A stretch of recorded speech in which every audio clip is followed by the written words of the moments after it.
Hey, what's up? It's your boy, the man, the Riff, the legend, coming at you here to tell you a little bit about how the AP Music Theory exam is going to be working now that, Corona-geddon 2020 has rendered us all in self-isolation. Anyway, so we have our exam date will be May 19th. I'm getting this off of the above URL. I'll send a link to that as well. And we would be Eastern time. So 12 noon on May 19th is when we're looking at here. So the main thing about this is that they've made the time frame really tight. So you're actually not doing a whole lot on the exam, but you don't have very much time. They have dispensed completely with the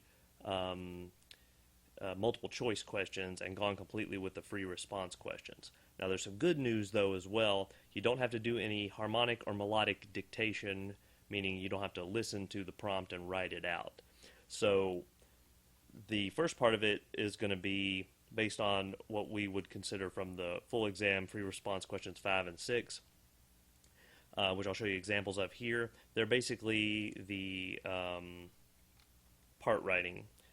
And 5 and 6 are essentially the same type of question, except that they omit a different piece of information. So in this case, they've given you the bass note, and they've given you the figured bass, but they want you to tell them what Roman numeral is missing, like what chord function. So this would be a lowercase 1 for G minor, and so forth.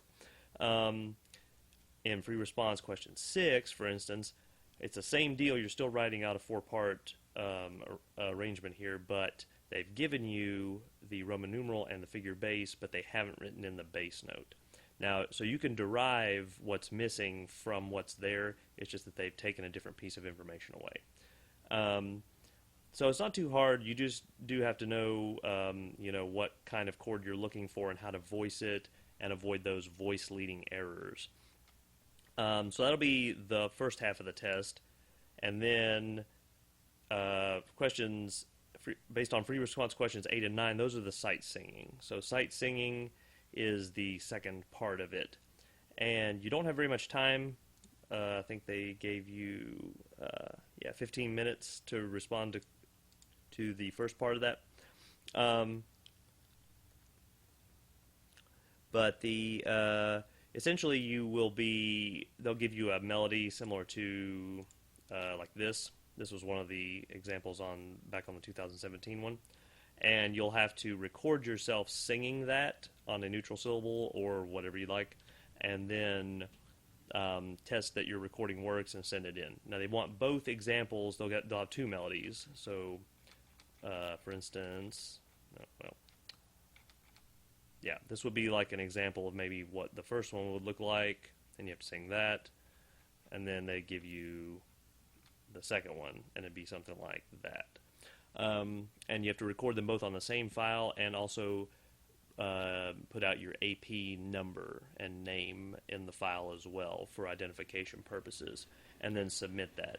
They do caution you to make sure that you leave time at the end to make sure that your response is submitted, about 5 minutes to make sure that it's able to be put down there.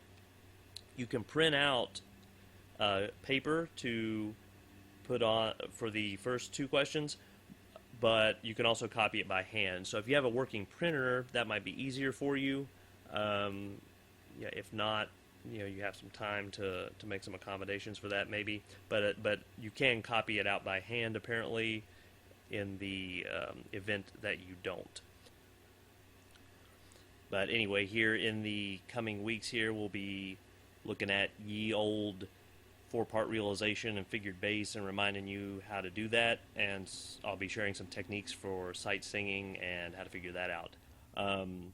Since they have made it open book, they are not taking off the table the fact that you may have a keyboard or a piano or something else at home to play out that melody before you sing it. So it does say that, I think it says specifically down here, yes, as this is now open book, you can use instruments, tuners, metronomes, or whatnot. They just made the timing really tight, so you don't have a whole lot of time to mess around with that. But that is an option that's open to you. Just make sure you don't cheat or be in communication with anybody else during the test.